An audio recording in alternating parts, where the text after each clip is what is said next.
In 1932, Australia faced an unexpected enemy, emus, giant flightless birds.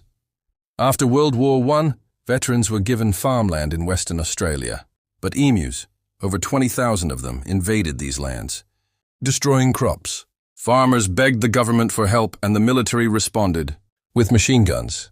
Major G.P.W. Meredith led the operation, but the emus were fast, scattered, and surprisingly organized.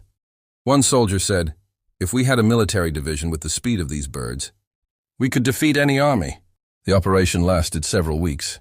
Thousands of bullets were fired. Only a few hundred emus were killed. The rest outran, outsmarted, and outmaneuvered the soldiers. By December, the operation was called off.